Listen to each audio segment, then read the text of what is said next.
O hari ng mga hari, hinihiling ko na bigyan ninyo ako ng panahon upang malaman ang kahulugan ng inyong panaginip. Sinasabi mo ba na mas makapangyarihan ka kaysa sa ibang mga pantas at manghuhula?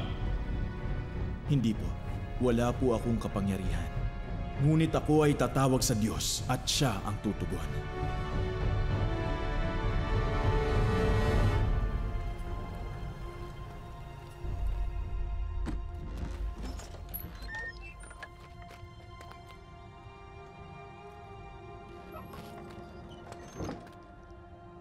Ipinagpaliban ng hari ang pagpapatay sa kanila hanggang umaga. Ayos! Pagpatak ng umaga, siguradong malayo ka na. May naisip akong paraan. Magkukunwari ang 4 bilang mga kabayo at lalampasan niyo ang mga kawal o lulukso. Kahit na makatakas kami, ipatutupad pa rin ang pagpatay. Kung maipaliliwanag namin ang panaginip ng hari, maliligtas ang lahat. Baka mahulaan ninyo kung anong panaginip ng hari. Kasi kapag may pagsusulit, minsan nananaginip akong papasok sa klase na talagang walang alam. Baka nananaginip ang hari na humarap siya sa klase na nakapantulog lang.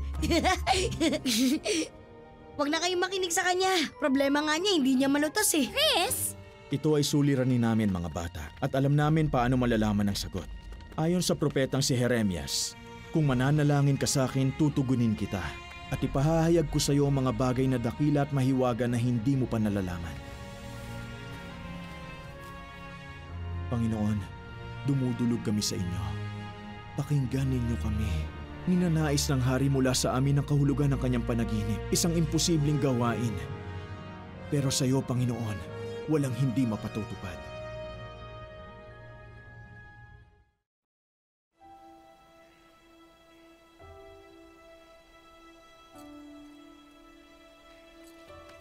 Purihin magpakailanman ang pangalan ng Diyos, pagkat siya'y marunong at makapangyarihang lubos. Chris! Gising! Siyang nagbibigay ng karunungan sa matatalino at kaalaman sa may pangunawa.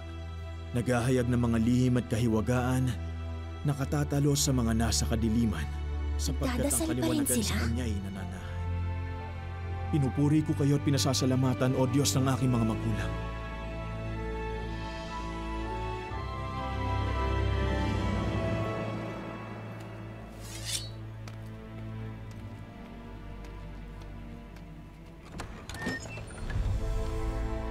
Dalhin mo ko sa hari at ipaliliwanag ko ang kanyang panaginip.